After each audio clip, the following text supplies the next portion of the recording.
हर हर महादेव, जय शिव शंभू। आप सभी का श्रावण मास कथा श्रृंखला में स्वागत है।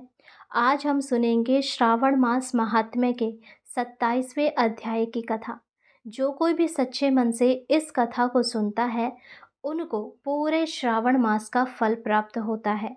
तो आप ये मौका हाथ से ना जाने दें, क्योंकि अब श्रावण मास के सिर्फ कुछ ही दिन शेष रह गए हैं। तो आप नियमित रूप से इन 3-4 दिन की कथाओं को अवश्य सुने और अपने जीवन को शिव भक्ति के मार्ग पर आगे ले जाएं।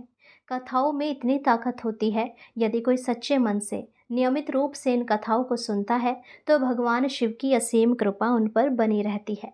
आइए आज की कथा आरंभ करते हैं।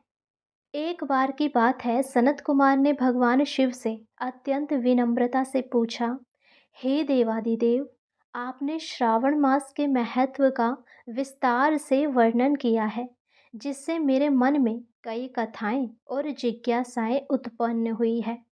कृपा करके मुझे कुछ और विशिष्ट कथाएं सुनाइए, जो इस मास की महिमा को और भी स्पष्ट करें।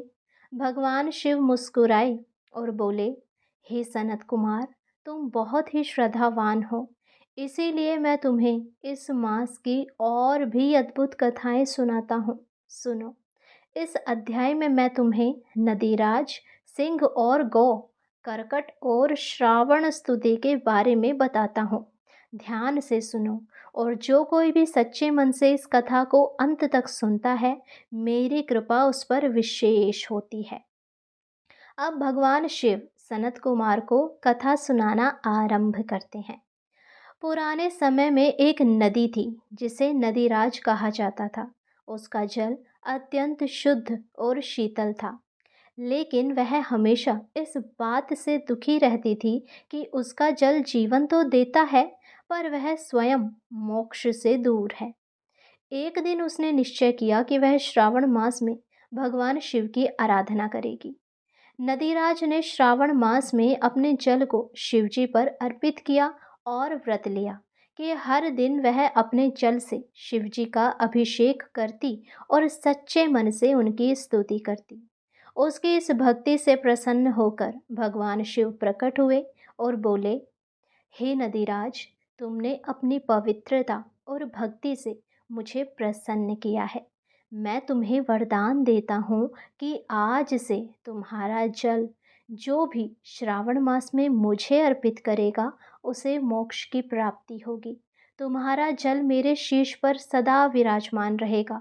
और इस प्रकार नदीराज को मोक्ष का मार्ग मिल गया। एक कथा आती है सिंह और गौ की कथा। एक जंगल में एक क्रूर सिंह रहता था, जो हर रोज गौओं का शिकार करता था। उसी जंगल में एक बहुत ही शांत और दयालु गौ रहती थी, जो भगवान शिव की परम भक्त थी। श्रावण मास में एक दिन जब गौ चर रही थी, तो सिंह ने उस पर हमला करने के लिए छलांग लगाई।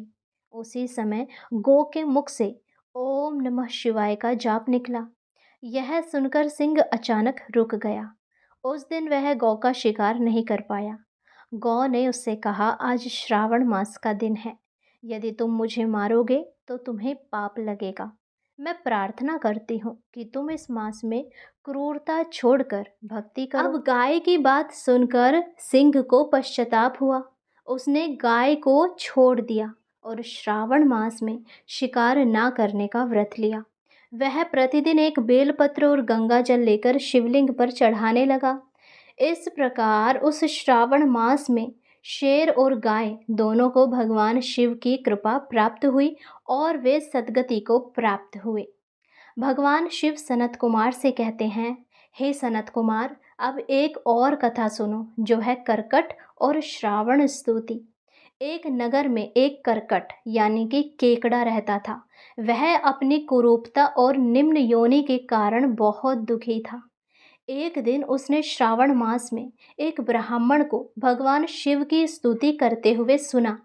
अब करकट ने सोचा, यदि मैं भी भगवान शिव की भक्ति करूं तो शायद मुझे इस योनि से मुक्ति मिल जाए। उसने पास के सरोवर में जाकर एक छोटा सा शिवलिंग बनाया और उस पर प्रतिदिन जल अर्पित करने लगा। वह अपनी छोटी सी भुजाओं से बेलपत्र ढूंढ कर लाता और अर्पित करता।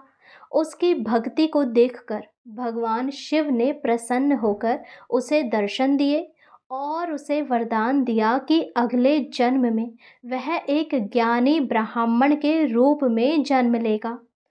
करकट ने भगवान शिव की स्तुति कर मोक्ष प्राप्त किया। इन कथाओं को सुनाकर भगवान शिव ने सनत कुमार से कहा कि श्रावण मास में एक छोटे से प्रयास, एक सच्चे मन की भक्ति भी व्यक्ति को मोक्ष और सद्गति प्रदान करती है। इस मास में हर जीव की पुकार मुझ तक पहुंचती है।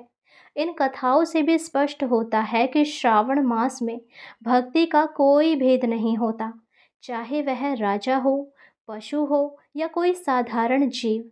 हर कोई जो भी भगवान शिव को सच्चे मन से याद करता है, भगवान शिव उनके लिए हमेशा खड़े रहते हैं। यदि आपको ये कथाएं सुनकर मन में शिव भक्ति जागी हो तो इन कथाओं को सबके साथ शेयर करें, हमारे चैनल को सब्सक्राइब करें और वीडियो को लाइक करें। हर हर महादेव, जय शिव शंभू।